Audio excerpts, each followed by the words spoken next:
بسم اللہ الرحمن الرحیم۔ السلام علیکم۔ اللہ تعالیٰ نے حضرت آدم علیہ السلام کو مٹی سے پیدا کیا، جبکہ حضرت حوا کو حضرت آدم علیہ السلام کی پسلی سے پیدا کیا گیا۔ اللہ تعالیٰ نے حضرت حوا کو مٹی سے کیوں نہ پیدا کیا اور حضرت آدم علیہ السلام کی پسلی سے کیوں پیدا کیا؟ کیا مردوں کی ایک پسلی عورتوں کی پسلیوں سے کم ہوتی ہے؟ اس بارے میں سائنسدان کیا کہتے ہیں؟ آج کی ویڈیو میں ہم آپ کو یہ تمام معلومات دینے جا رہے ہیں۔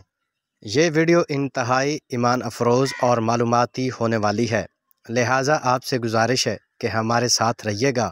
اور اللہ تعالیٰ نے حضرت آدم علیہ السلام اور اماں حوا کی تخلیق کس طرح سے کی، قرآن و حدیث کی روشنی میں اس ویڈیو میں مکمل جانیے۔ اللہ تعالیٰ قرآن مجید فرقان حمید میں انسان کی تخلیق کو کچھ اس انداز سے بیان فرماتے ہیں: یقیناً ہم نے انسان کو کالی سڑی ہوئی کھنکھناتی مٹی سے پیدا فرمایا۔ اسی طرح قرآن مجید فرقان حمید میں سورۃ یاسین میں اللہ تعالیٰ انسان کی تخلیق کے بارے میں کچھ اس طرح سے مزید فرماتے ہیں: خلق الانسان من صلصال کالفخار، جس کا مفہوم کچھ اس طرح سے ہے کہ ہم نے انسان کو کالے سڑے ہوئے اور کھنکھناتے ہوئے گارے سے پیدا کیا۔ کچھ روایات سے ہمیں پتہ چلتا ہے کہ جب اللہ تعالیٰ نے حضرت آدم علیہ السلام کی تخلیق کا ارادہ فرمایا تو حضرت اسرائیل علیہ السلام سے کہا کہ جاؤ زمین سے مٹی اٹھا کر لے آئیں۔ اللہ تعالیٰ کے حکم کی بجا آوری کے لیے حضرت اسرائیل علیہ السلام زمین پر تشریف لائے اور وہاں سے ایک مٹھی مٹی کی اٹھائی۔ کہا جاتا ہے کہ حضرت اسرائیل علیہ السلام کی مٹھی اتنی بڑی تھی کہ زمین کی اوپر والی پرت کی مٹی کھینچی چلی گئی تھی، جس میں ہر طرح کی مٹی شامل تھی، یعنی کہ نمکین، میٹھی، شیریں، لہٰذا تمام اقسام کی مٹی سے انسان کے پتلے کو بنایا گیا تھا۔ اللہ تعالیٰ نے حضرت آدم علیہ السلام کا پتلا بنانے کے بعد اس میں روح پھونک دی اور اس طرح سے حضرت آدم علیہ السلام کی تخلیق مکمل ہوئی۔ حضرت آدم علیہ السلام کی تخلیق کے کچھ عرصہ بعد اللہ تعالیٰ نے حضرت آدم علیہ السلام کی بائیں طرف کی پسلی سے حضرت اماں حوا کو پیدا کیا۔ یوں حضرت اماں حوا روئے زمین پر پہلی عورت تھیں اور اس طرح سے اللہ تعالیٰ نے حضرت آدم علیہ السلام کی پسلی سے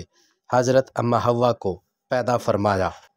عورت کی تخلیق کے بارے میں حضرت ابو ہریرہ رضی اللہ تعالی عنہ پیارے نبی اکرم صلی اللہ علیہ وآلہ وسلم کا ایک ارشاد نقل فرماتے ہیں، جس کا مفہوم کچھ اس طرح سے ہے: اللہ تعالیٰ کے نبی حضرت محمد صلی اللہ علیہ وآلہ وسلم نے فرمایا کہ جو لوگ روز آخرت پر ایمان رکھتے ہیں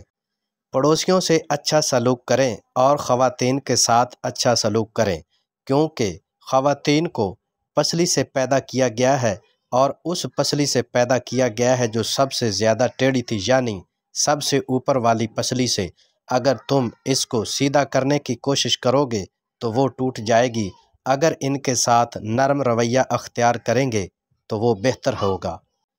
اسلامی شریعت ہمیں عورتوں کے بارے میں نرم رویہ اختیار کرنے کا حکم دیتی ہے۔ زیادہ تر معاملات میں بچوں اور عورتوں کے بارے میں ایک ہی حکم ہے، جیسے کہ باجماعت نماز ادا کرنے اور جمعہ وغیرہ کے بارے میں جو حکم عورتوں کے لیے ہے اسی طرح کا حکم بچوں کے لیے ہے۔ اسی طرح قرآن مجید فرقان حمید میں ایک جگہ پر اللہ تعالیٰ کچھ اس طرح سے ارشاد فرماتے ہیں، جس کا مفہوم یہ ہے کہ ہم نے انسانوں کو یعنی مردوں کو عورتوں کا نگہبان مقرر کیا ہے۔ ایک طرف تو اللہ تعالیٰ نے مردوں کو عورتوں کا نگہبان مقرر فرمایا ہے، دوسری طرف مردوں کو عورتوں کے حقوق، ان کی ضروریات، ہر طرح کی دیکھ بھال اور ان کی حفاظت کرنے کی ذمہ داری بھی مسلط کر دی ہے۔ تو گویا عورت تمام معاملات میں اللہ تعالیٰ نے مرد کی محتاج رکھی ہے اور مرد کو عورت پر برتری حاصل ہے۔ اللہ تعالیٰ نے مرد کی برتری کی حدود و قیود کا خود تعین کر دیا ہے، وہ کسی طرح سے بھی عورت کے حقوق کو غصب نہیں کر سکتا، بلکہ اللہ تعالیٰ نے مردوں پر عورتوں کے حقوق کو بہترین طریقے سے اور بہتر ترین انداز میں واضح کر دیا ہے کہ مرد نے عورت کی کون کون سی ضروریات کو پورا کرنا ہے اور عورت اپنے مرد کے یا شوہر کے بارے میں کن حقوق کو ادا کرنے کی پابند ہوگی۔ اللہ تعالیٰ کی ذات نے حضرت آدم علیہ السلام کے جسم کے حصے سے اماں حوا کو پیدا فرما کر ایک اشارہ واضح کر دیا کہ میں نے اپنے فرشتوں کی لائی ہوئی مٹی سے اماں حوا کو بنانے کی بجائے حضرت آدم علیہ السلام کے جسم کے حصے سے اس لیے بنایا تاکہ وہ اس کی حفاظت کرے اور اس کی ضروریات کو پورا کرے اور اس کو اپنے قریب رکھے۔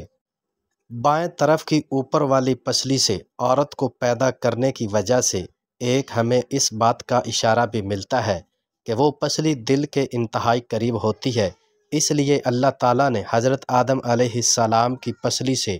اماں حوا کو پیدا کر کے ایک دوسرے کے دلوں میں محبت پیدا کر دی، اور یہ فطرتی عمل ہے کہ مرد اور عورت میں محبت پائی جاتی ہے۔ عورت کو مرد کی پسلی سے پیدا کیے جانے کی ایک اور حکمت کچھ اس طرح سے بیان کی جاتی ہے کہ انسان کے جسم کے نازک اعضاء یعنی کہ جیسے کہ دل وغیرہ پسلیوں کے پیچھے چھپے ہوتے ہیں اور پسلی ان کے اوپر ڈال کا کام کرتی ہے، اسی طرح سے عورت وقت پڑنے پر مرد کے لیے ڈال کا کام کرتی ہے۔ یہ بیٹی، بہو، بیوی اور دوسرے کئی رشتوں میں مردوں کی خدمت کر رہی ہے۔ پیارے دوستو، اسی طرح سے کچھ لوگوں کا خیال ہے کہ جس طرح حضرت آدم علیہ السلام کی پسلی سے اماں حوا کو پیدا کیا گیا اور بعد میں حضرت اماں حوا کا حضرت آدم علیہ السلام سے نکاح کر دیا تھا، اسی طرح ہر انسان کی پسلی سے عورت پیدا ہوئی اور اس کا نکاح اس سے کر دیا گیا۔ یہ بات حضرت آدم علیہ السلام کی حد تک تو ٹھیک ہے، باقی کے بارے میں ایسے ہی یہ بیان کی جاتی ہے۔ اسی طرح سے ایک اور بات جو عام طور پر ہمارے ہاں بہت غلط پائی جاتی ہے وہ یہ ہے کہ عورت اور مرد کی پسلیوں کی تعداد برابر نہیں ہوتی ہے، کیونکہ مرد کی پسلی سے عورت کو پیدا کیا گیا تھا، اس لیے مرد کی ایک پسلی عورت کی نسبت کم ہوتی ہے۔ آج کل جدید علوم اور میڈیکل سائنسز کے مطابق